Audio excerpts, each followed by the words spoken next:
Hello friends, आज हम analytic number 3 का क्वेश्चन करेंगे जो कि आपका HPU M303 के एग्ज़ाम में 9 मार्च 2023 को आया था। हमारा क्वेश्चन है prove that for arbitrary integer a is congruent to b mod of n if and only if a and b proof the sum non negative remainder when divided by n। मतलब a is congruent to b mod of n तब होगा जब आपका a और b को n से divide करेंगे और रिमाइंडर जो है वो सेम आएगा। तो सबसे पहले हम इसी को लेट कर लेते हैं। जो सबसे पहले था कि a is congruent to b mod of n है।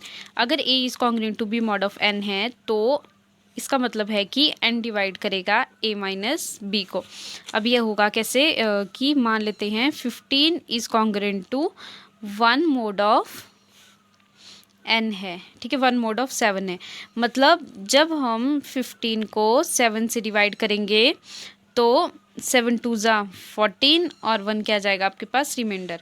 तो ये आ गया ना हम पे 15 is congruent to 1 mod of 7। मतलब ये क्या आ गया आपके पास डिविडेंड, रिमाइंडर और डिवाइज़र, वही चीज़ यहाँ पे लिखी है।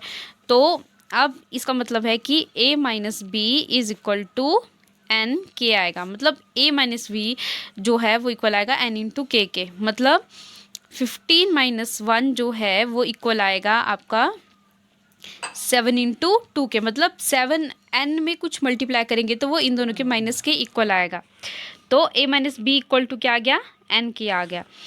अब क्वेश्चन में बोला क्या था कि ये तब होगा जब a और b को n से डिवाइड करेंगे और रिमाइंडर जो है वो दोनों का सेम आएगा। मतलब n से a को डिवाइड करेंगे तब भी वही रिमाइंडर आएगा और n को b से डिवाइड करेंगे तब भी वही रिमाइंडर आएगा, ठीक है।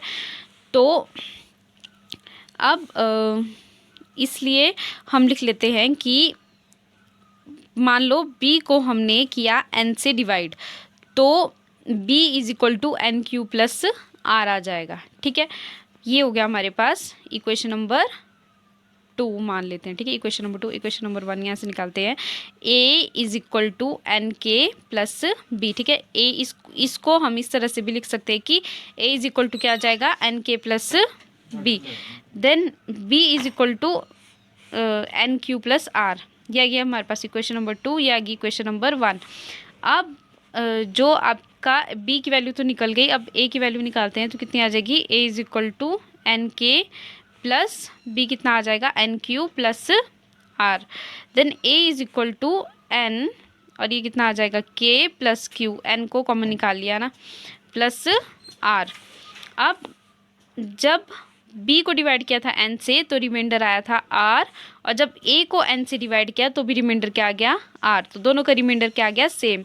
यही चीज़ हमने निकालनी थी कि a is congruent to b mod of n तब होगा जब a और b को डिवाइड करेंगे n से, रिमाइंडर आ जाएगा सेम, ठीक है। अब इसी का एक कन्वर्स निकालते हैं कि अगर रिमाइंडर सेम है तो रिमाइंडर सेम है तो भी जो आपका मतलब अगर इन दोनों का रिमाइंडर सेम है तो जो कॉन्ग्रुएंट है वो ये आएगी, ठीक है। तो इसी चीज़ को हम लिख लेते हैं कि a is equal to Q1 n plus r आ जाएगा, b is equal to Q2 n plus r आ जाएगा, ठीक है। a is equal to Q1 n plus r आ जाएगा, b is equal to Q2 n plus r आ जाएगा। यह आ गया, ठीक है। अब हमने पीछे वाले को निकालना है तो हम निकालेंगे कैसे। सबसे पहले हम क्या कर देंगे, a माइनस बी कर देंगे, ठीक है। दिस इज इक्वल टू, क्योंकि हमारे को a माइनस बी चाहिए ना यहाँ की तरह, ठीक है। तो सेम हमने यहाँ पे भी वही कर दिया। तो कितना आ गया, n से कॉमन निकाल दिया, Q1 माइनस Q2 और प्लस r माइनस r। मतलब हमने लेफ्ट हैंड साइड को अलग से माइनस कर दिया और राइट हैंड साइड को अलग, ठीक है। मैंने डायरेक्ट n कॉमन निकाल दिया है, ये आ गया। तो ये कितना आ जाएगा हमारे पास, A B is equal to N Q1 minus Q2 और ये कितना आ गया r माइनस r 0। तो ये आ गया हमारे पास, ठीक है। तो अब यही चीज़ है ना, देखो यहाँ पे भी सेम यही चीज़ थी कि आपके पास a माइनस बी एन के था, ठीक है। और यहाँ पे क्या है, a minus b n Q1 minus Q2 आ गया।